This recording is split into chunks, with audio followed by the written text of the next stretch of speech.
On Christmas Day 2004 near Indonesia, a fishing boat is hit by a severe storm. On land, a weather center detects anomalies that indicate the onset of a tsunami, so they rush to the boat's rescue.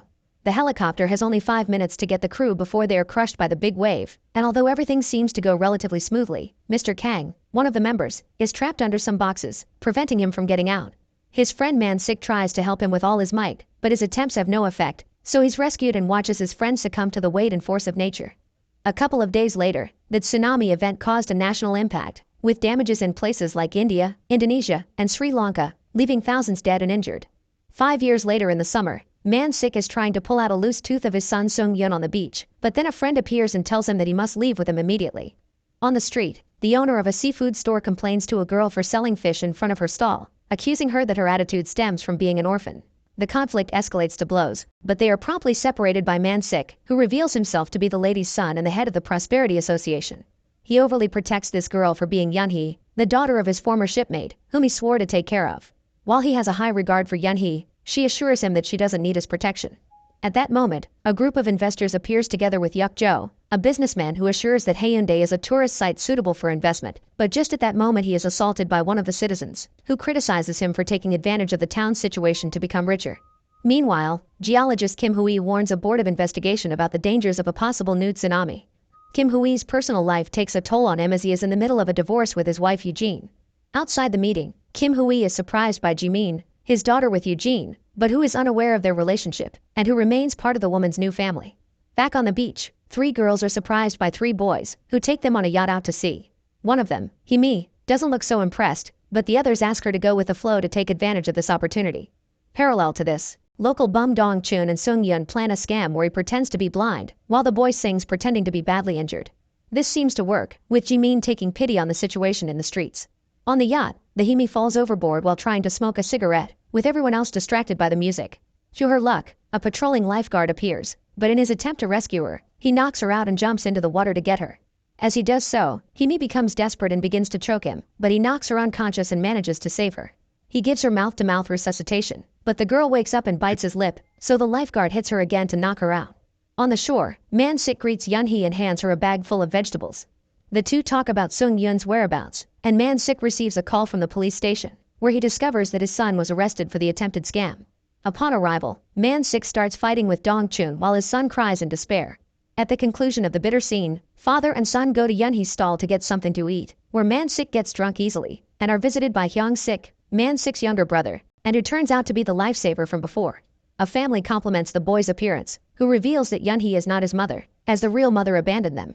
The situations continue unfolding, with Yuk-jo losing shareholders, Kim Hui receiving news of new tsunami activity from Japan, and Man-sik's friends saying that his feelings for Yun-hee are now more than evident. Man-sik's mother shows up to threaten against Yun-hee, but as usual, the man defends her. The 3 yacht boys show up to eat at Yun-hee's stall, and after serving them, she talks to Dong-chun, whom she forces to accompany her on her daily catch. Man-sik shows up before they set sail, inviting the girl to a baseball game with Sung-yun, to which she accepts. A group of lifeguards listens to the game on the radio, and one of them asks Hyung-sik what happened to his lip. When they tell him that the person who did that must have been crazy, Himi appears to talk. She tells him that he should take responsibility for the injuries he caused her, and intervenes in his call to wait for his answer. Late at night, she tells her friends that she will be back late, as she has an increasingly close conversation with Hyung-sik. At the game, Man-sik gets drunk again and starts insulting the batsman, much to the embarrassment of his son and Yun-hee.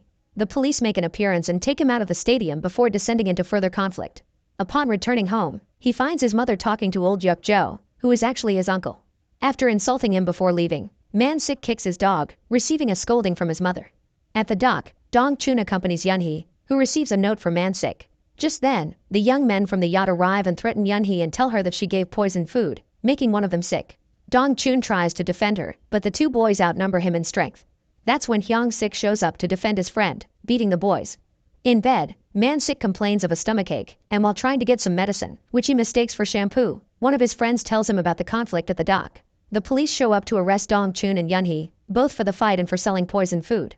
Watching them drive off in the patrol car, Man-sik starts foaming, and is taken to the hospital for a stomach pump. Because of his conflict last night, Hyung-sik is given the job of a coastal nursery attendant, where he attends to a crying lost girl, who claims to know her mother's number. The girl turns out to be Jimin, and after contacting her mother, Kim Hui goes to pick her up, feeling awkward about being next to his own daughter. Yup Jo formally asks Man Sik to move his business, but Man Sik reproaches him that it was his fault that the expedition from years ago went so badly, after forcing them to set sail in adverse conditions. The businessman has no choice but to turn to Dong Chun to convince Man Sik, promising him a store if he succeeds. Eugene shows up to pick up Jimin, scolding her for getting lost. Kim Hui asks her not to be so harsh on the girl, but Eugene reproaches the man's absence as a father. Right after, Himi reproaches Hyung Sik for not telling her about his change of position, as she had been looking for him all day. The two share a meal, where Himi mentions studying for being an actress, giving him an acting sample too realistic for the people around them. Man Sik talks to Yunhee, and they both mention her father's memorial, remembering the first time they met, when Man Sik saw Yunhee's father as a leader.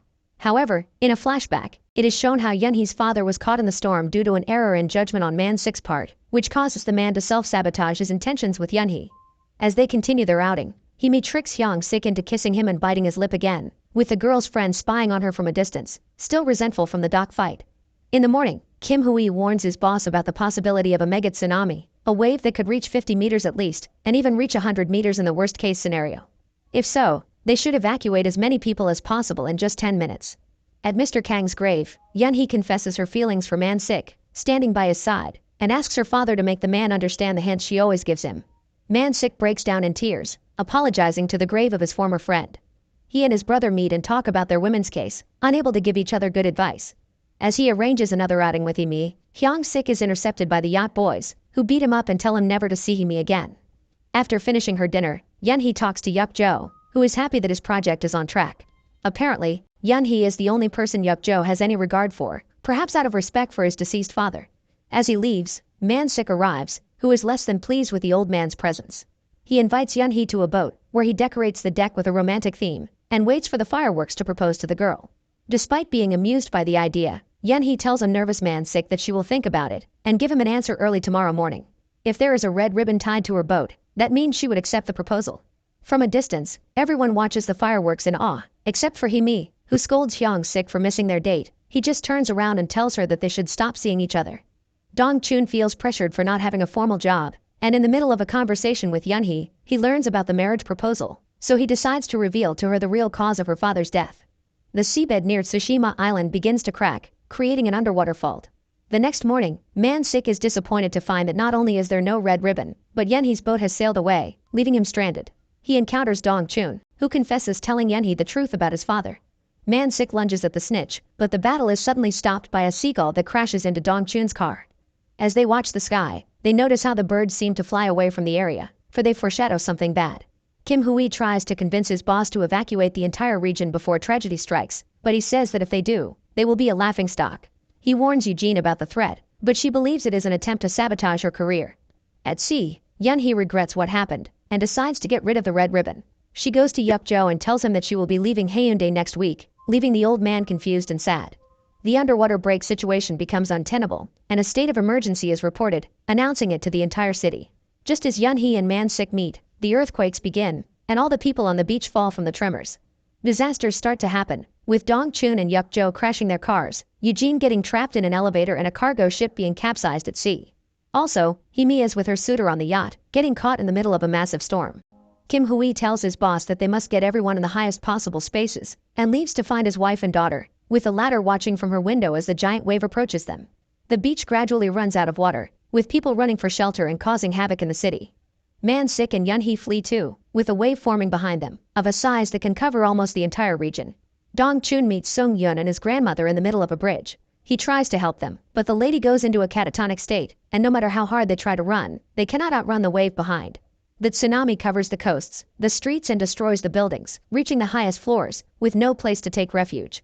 Everyone runs as fast as they can, but the end is inevitable, and in less than 10 minutes, all of Hyundai is engulfed in a blanket of water, leaving only the tallest building standing. Dong Chun walks on the bridge, seeing the debris beside him and looking for Sung Yun, but then realizes that right next to him is the cargo ship, now hanging vertically on the bridge, about to fall. He manages to dodge all the cargo that is bearing down on him, but many people are not as lucky in the city. Man Sik and Yunhee try to quickly climb a light pole before a piece of electrical equipment falls near them. In the distance, old Yup Jo also manages to save himself from falling into the water. Meanwhile, Kim Hui goes to look for Jimin in her apartment, which is completely flooded.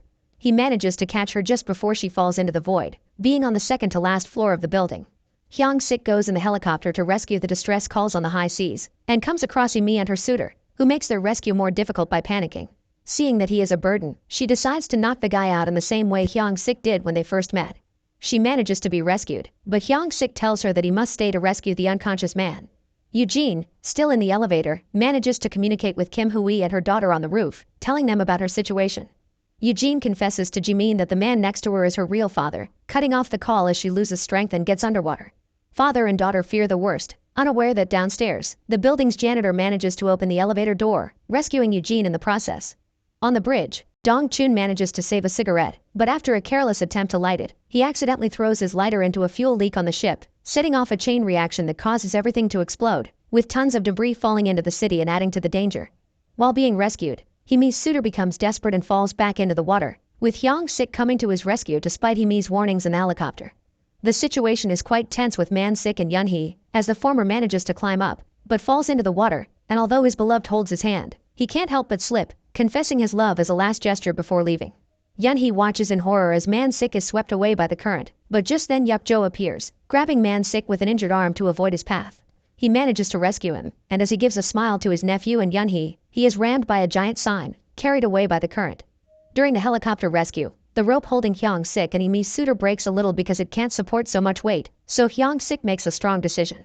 He decides to sacrifice himself, asking his rival to give Himi his watch, which she always liked. Despite the cries and pleas, the lifeguard ends up making the ultimate sacrifice, smiling from the surface at his beloved, only to be swept away by a wave. At the top of a building, Eugene is reunited with Jimin and Kim Hui, but they see another wave approaching in the distance, so they tell the rescue team that they are with a little girl, so they must give priority to save her. They manage to get a lady to hold her, but the parents can only watch their daughter soar through the air, saying goodbye forever. The pair share one last hug, with Kim Hui apologizing for everything. The rescuers go back over the building's roofs, and Dong-chun along with Mansky's mother, watches Sung-yeon struggles to swim, trying to save him. Some time later, a service is held to honor the rescuers who gave their lives for the city, including Hyung-sik. Among those present are Man-sik, his mother and son, Yun-hee, Himi and her friends who were able to survive, with her keeping Hyung-sik's special watch.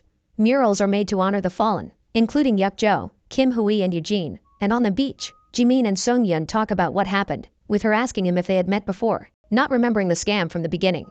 The boy tells her no and they part ways. As they clean up, Man-sik's friends comment on how old Yuk-jo cancelled his contract on behalf of the merchants in the area, about how Dong-chun's mom perished while buying a pair of shoes for him, and that Dong-chun received an award for saving several people during the disaster. Dong-chun mourns the loss of his mother holding a picture of her. Man-sik and his family go to his aunt's house, where his mother gives them life advice and hugs Yun-hee, forgiving her for everything.